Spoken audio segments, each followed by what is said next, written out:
Whereas Section 35, subsection 3 of the Representation of People Act states that the elector shall forthwith enter the enclosed area of the polling center, so provided, and there make a mark with a black lead pencil within the space containing the name of the candidate of his choice.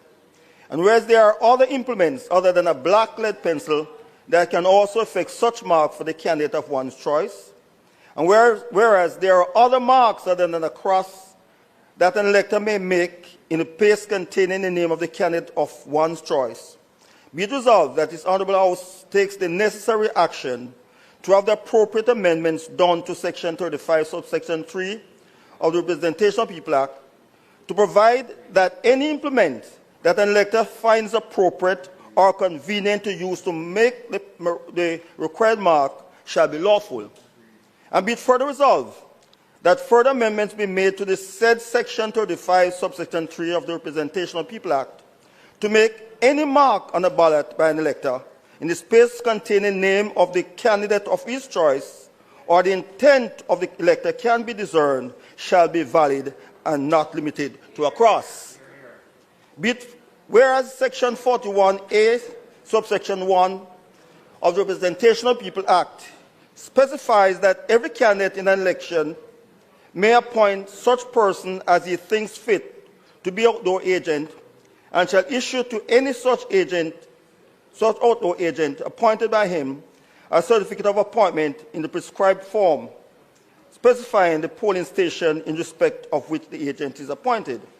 And whereas in many cases, returning officers, election day workers, and auxiliary or one-day police and members of the security forces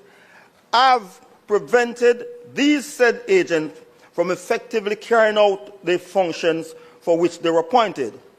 And whereas the reason given is that these agents cannot be on the compound where the polling is being conducted, and in other cases that agents must be hundreds of meters away from the polling station. And whereas subsection 77(1),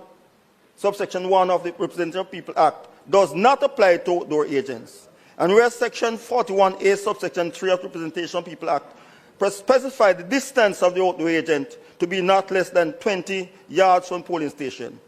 And whereas no agent can carry out the function for which he or she is appointed, being such distant from where the poll is being conducted, be it resolved that Section 41A, subsection 1 of the Representation of People Act be amended to allow the person appointed by a candidate as his agent to be within the precincts of and closer than 20 yards to the polling station,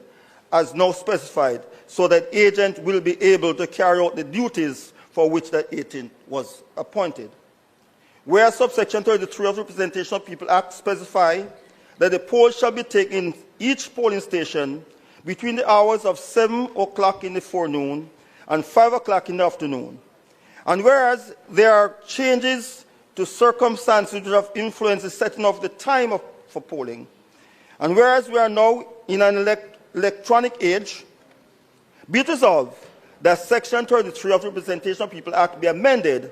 allowing the time for polling on election day to be between the hours of 7 in the forenoon and 6 in the afternoon. Whereas Section 44(3) of the Representation of People Act states, if in the course of counting the votes, any ballot paper is found with the counterfoil still attached thereto, the presiding officer shall carefully conceal the number thereon from all persons present, and without examining them himself, remove and destroy such counterfoil. He shall not reject the ballot merely by reason of his former failure to remove the counterfoil. Be it resolved that this section be amended to add, or the counterfoil having been removed above or below the perforated line. Whereby a partial verification of voters list was done more than 15 years ago, and whereas the current voters list reflects a distorted number of actual electors in Jamaica, but instead an inflated number, and whereas the number given after an election as a voter turnout do not reflect the true percentage, be it resolved that the government immediately provide the funds necessary for electoral officer of Jamaica to embark on a total re-verification of the voters in Jamaica.